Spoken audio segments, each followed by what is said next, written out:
What's poppin', love things? What's poppin'? Happy Friday. Hope you all are having a good start to your Friday, TGIF, and all that shit. I just wanted to come in a minute and drop off this Black Ink Crew Chicago review and say, shit, I'm glad it's almost over. I really am. This episode, this entire season has just worn me thin, child. It really didn't hit the mark for me. But, you know, and with every show, you have those seasons where you just ready to quit. I really feel like quitting, but I'm going to see what season 5 gives. And if it's anything like season 4, they need to let season 5 be the wrap of the episode of the whole series, to be honest with you. Black Ink Crew Chicago, New York do return on September the 19th. You don't have to ask me if I'm going to review that because you already know I am, child. Now, someone asked me about American Horror Story. Child, I have been so caught up in my own stuff this week. I didn't even know American Horror Story came back on this week. I'm going to check it out, and if I feel like I can drop it up in there, because see, all this come on Wednesday night. Y'all already know off the TOP Greenleaf is going to happen. Black Ink Crew New York. Y'all know I fucks with my Black Ink Crew franchise, so that's an automatic thing that's gonna happen. I'll look at this past Wednesday's premiere episode for American Horror Story Apocalypse, and I'll let you know. You'll know next Wednesday if I'm gonna review it or not. Because between now and Wednesday, if you don't see the episode for 1, or on Wednesday night see episode 1 and 2, that means I'm not going to do it. We coming into the fall months. Many of you who've been following me for a minute know I make my money during this time of month. It's coming up on holidays, you know. And although this is a priority too, it's not my main priority. I gotta make my coins on the outside of this stuff. This don't pay no bills. This just keep a bitch cute, okay? But I'll check into it and see it. I'll go back and watch on FX and see if it's up on demand. And if it is, then I'll watch it. And if I can fool with it, I will. You know what I mean? Now, before I go on into my review, let me tell y'all something that y'all may not know. As content creators in our analytics, we are able to see who watch our videos. And if you're a person like me, I do a whole separate trend of my videos. Meaning that I learned this from when I was a business owner. Every week, I take my videos and I compile a list. I got a whole board, child. A thick-ass book that I have had for the last 3.5 years, where I write down each and every person, whether they like me or not, they view my videos, because I can see, it shows us, it tells us. All content creators don't know it, but if you are a content creator and you watch me and you don't know, hit me up. I'll tell you how to go in your analytics and see who watched your videos, because you can.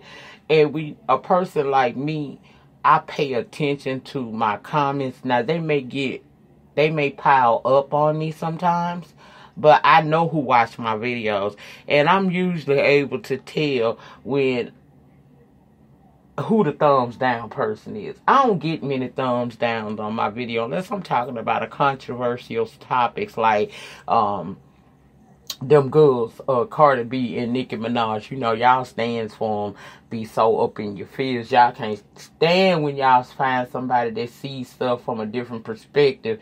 Instead of you just not watching the video or leaving the video, sometimes I'll give thumbs down. But because my content has been blessed and ordained, I give very few thumbs down. But when I do, it's on certain videos, and it's certain people that watch that particular video that don't watch them all. And I'm pretty much able to deduce where that thumbs down came from. I say that because I just uploaded my have and have nots review, and 17 people watched it.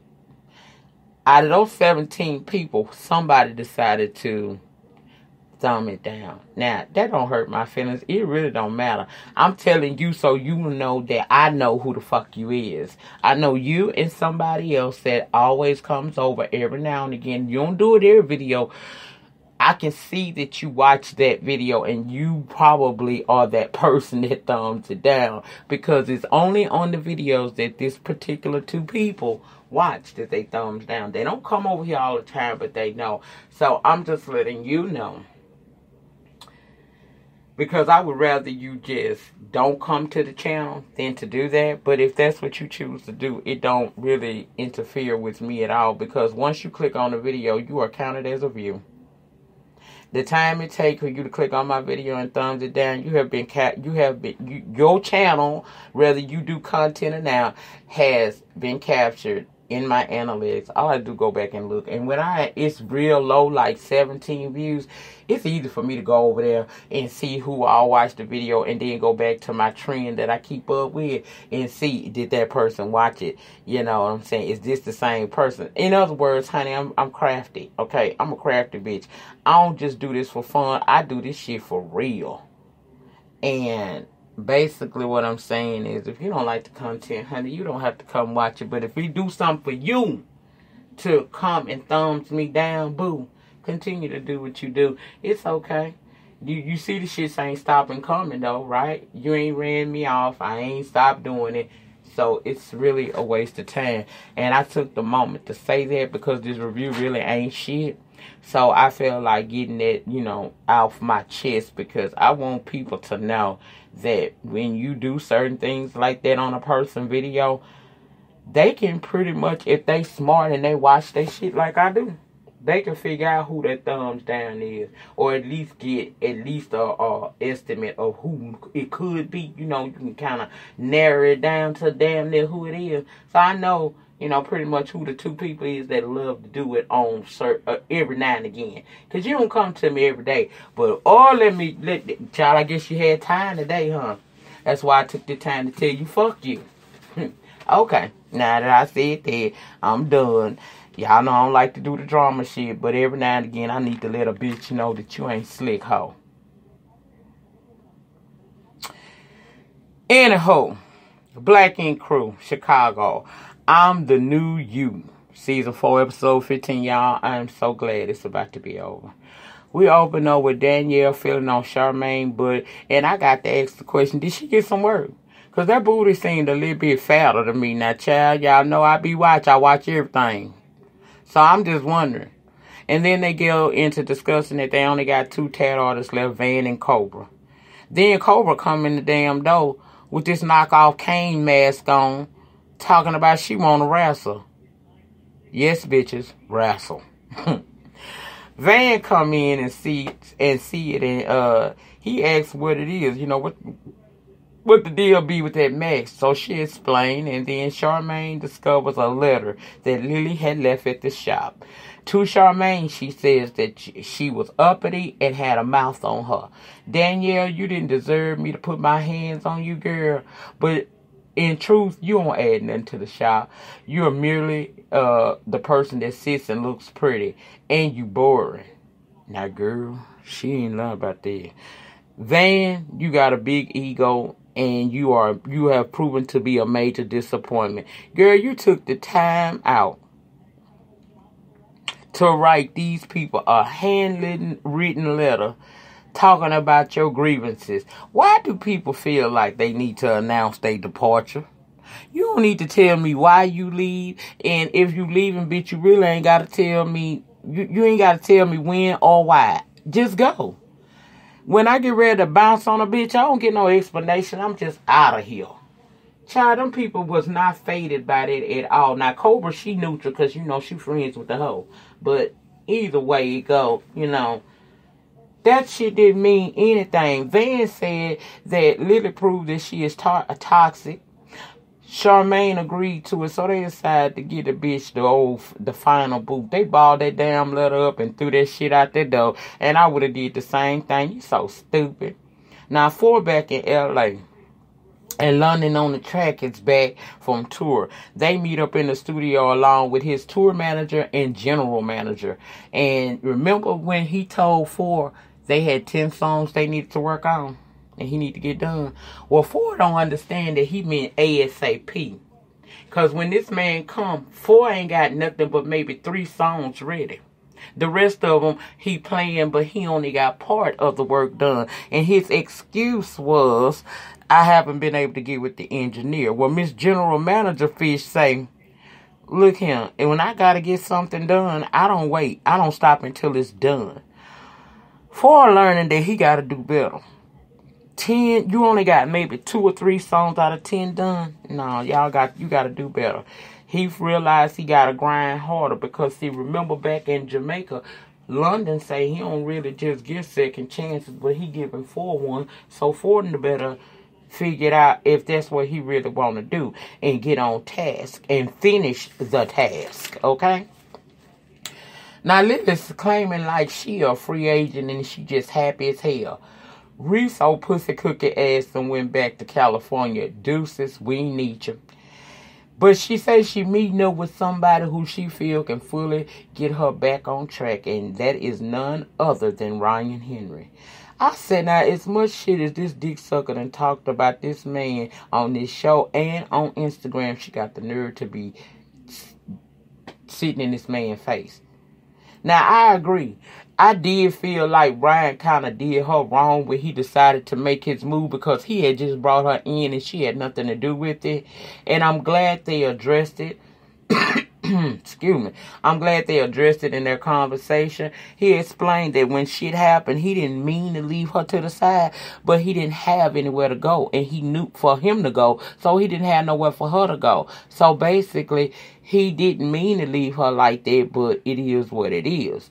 Well, she is basically in there saying that to him that, you know, she understand now why he did what he did. Lawyer Inc. ain't really so loyal, and how, you know, she had to depart from them people and she doing her own thing. Then the bitch gonna ask the man, how's it going at his shop? He said it ain't up and completely running yet. You know, he's still in the process of getting it done, but it's almost there. This old dick sucking two-faced bitch gonna say, well, if you're looking for an artist, you know, you can always pick up your girl. In other words, she brown nosing for her position back. And she apologizing for siding with the old 9-man crew over him. And Ryan said that, you know, he would consider that. And I was like, why? Because as much as he didn't have to. I understand why she was upset, but she went extra hard on him.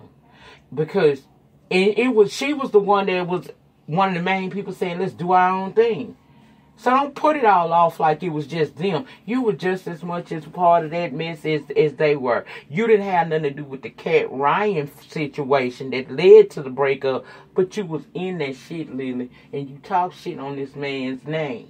And now that you done been booted, basically, from Loyal Inc., which all of them is some disloyal motherfuckers if you ask me. Now you running over there wanting Ryan to give you a job. And he's stupid enough to say that he'll think about it. He gonna let your ass in. I would let her know well. Because see, if she did that to you this time, she'll do it again, child.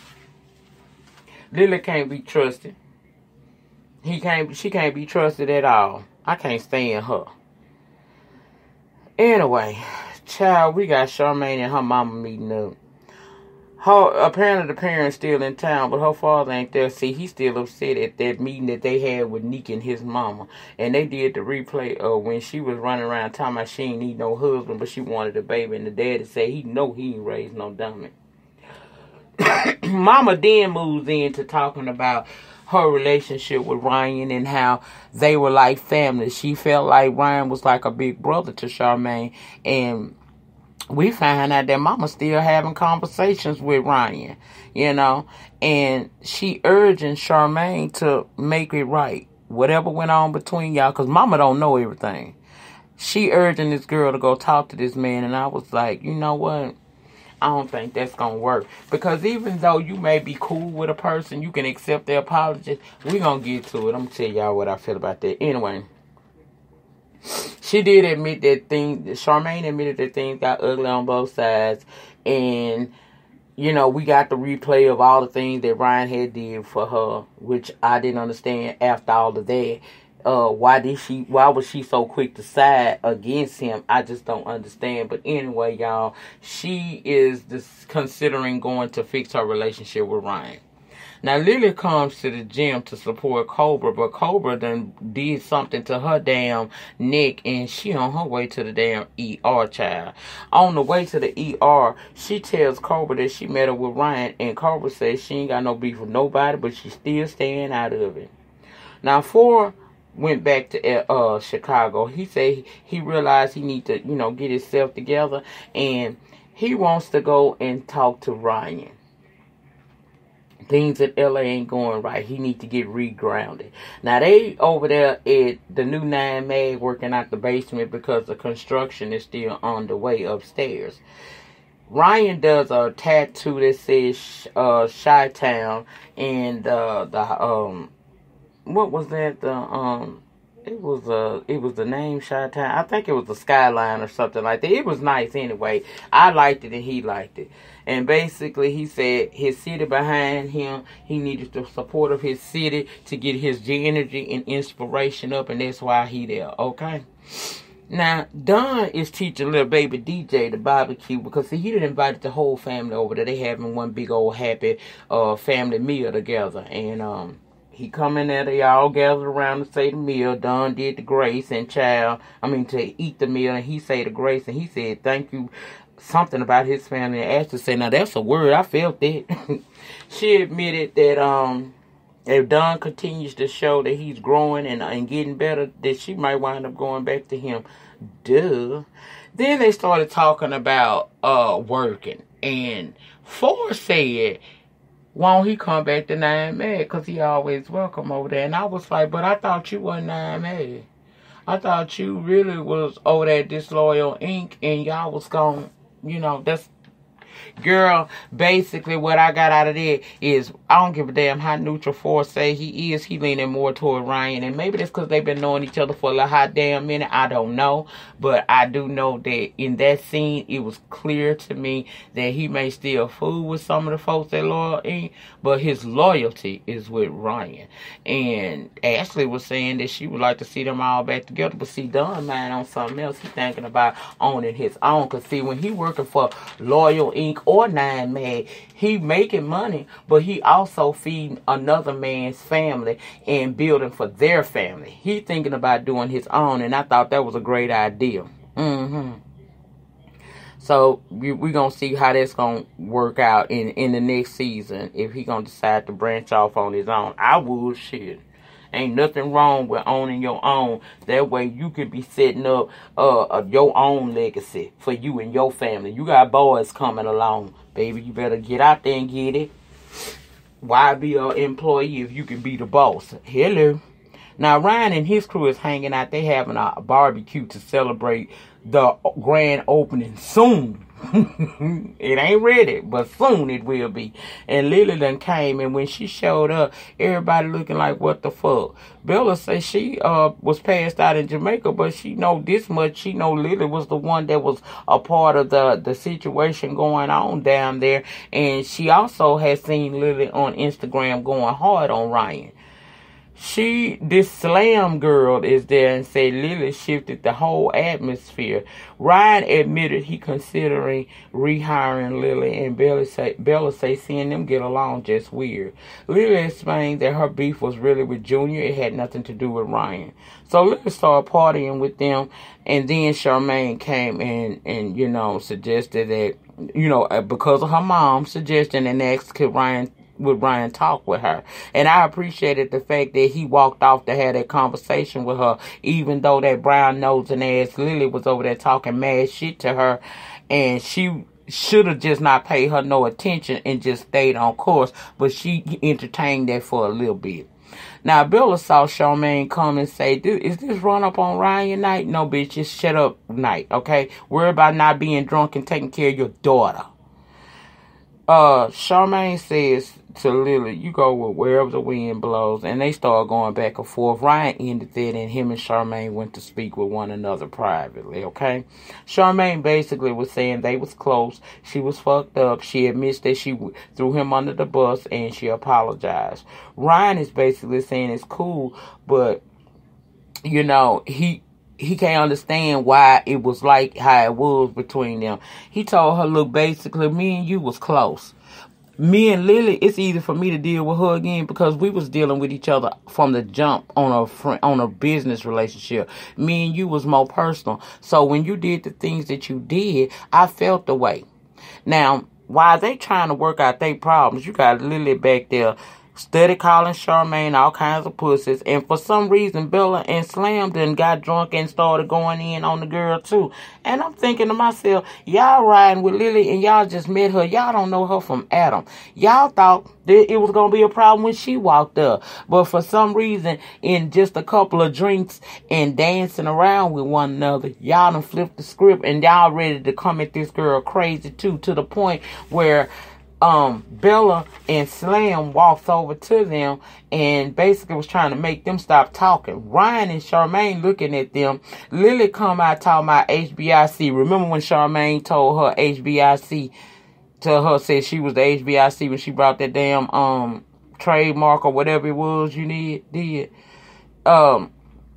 I was screaming at the thing, Charmaine, stand your ground. Don't let this hoe, fuck her. But Ryan handled that. He told them that this ain't had nothing to do with them. And to Lily, he told her to walk on off and Bella to give them time. Basically, what Ryan told this girl is, look, sometimes people go to the end, cross a line with one another that they can't never be cool again no more. Now, me and you, I can forgive. And it's nice that you feel in a ways, but you didn't think about how I felt when y'all turned on me, especially you, after the relationship we supposed to have. We was close. So look me in my eyes, Charmaine, and tell me if you think we cool. And she knew that it was no need in having that conversation with him, at least not at this point. He not ready. He may forgive you, but so much shit has gone on between the two of y'all. It then went to the point of no return. So all she could do was basically just walk off. And I felt bad for her. But then again, y'all did do him kind of dirty. Because really the truth is, the matter is, guys, this had nothing to do with the 9 Mad crew as a whole. That was some shit between him and Kat. And they chose to pick a side. Now, they picked Kat's side. And Kat got up and went back to L.A. and running her shop, living her best good life. Meanwhile, they back at home, he didn't felt like he was the only one. All his friends had turned against him. So the situation got so toxic, and he see where they stand. He trying to keep things good with his girl and repair what was going, what was damaged in what he did with Kat. He had no choice but to separate from them. But see, a lot of that Ryan got to also take responsibility for. Because from the jump, from season 1, I have said, I don't give a damn if they all pay in on the lease or not. This man is 9 Mag. He owns the trademark. And that means he's your boss. You working in his shit. Okay? And it's a certain level that you shouldn't go. It's a line that you don't cross with your boss. Boundaries must be set. That's why I've never been friends with no fucking employee. You can't. Because when you become friends with your employees and you don't have an understanding, they feel like when things go on at the job, you still their friend. They don't understand. They don't see it as, okay, when we at 5 o'clock, we ain't boss and employee no more. We friends. We can chit chat and run it with each other and party. They see it as, that's my homeboy. We just got fucked up last night. If I want to cut up in here, I can. You gotta keep that shit separate. It's got to be an understanding. That's why I never party with my employees. I have gone had a drink with a bitch or two. You know what I'm saying? And I done showed up and dropped off a gift at a party and stuff. Because they used to throw each other parties and stuff. But I ain't never really I didn't get into their environment to that level. Because if I get that lax with you, you going to be lax with me all the time. And it's going to set the standard of how our relationship supposed to go during business hours. it's going to mess that up. And I don't want to mess that up. Because I love you as a friend, but I'll fire you as an employee. That's where he fucked up at. But they ain't going to be cool. And I don't understand why her mama set her up for failure like that. Ryan shouldn't even really be dealing with the mama. I mean, he should have told her the truth about how things went, how bad they are. Because he ain't ready to be friends with her. And she only went because of her mama. Sometimes people do go so far with one another that it's going to take an extended period of time for them to even get to a level where they probably can sit in a room and be cordial with each other anymore. It takes time to get over a hurt and a disappointment. And hurt and disappointment goes two motherfucking ways. So when a bitch say, I never forgive you, bitch, you better hope I forgive you too. I mean, it goes two ways. Your shit ain't no deeper than mine. Is what I'm saying. And people need to understand that. Now, next week, Ryan finna come up in here and show Loyal Inc. that all the while they was playing checkers with his ass, he was playing chess on their ass. And he gonna checkmate next week. Now, I don't necessarily agree with how he finna do this, but hey, the game is to be told, not sold. And I'm out of here. Peace.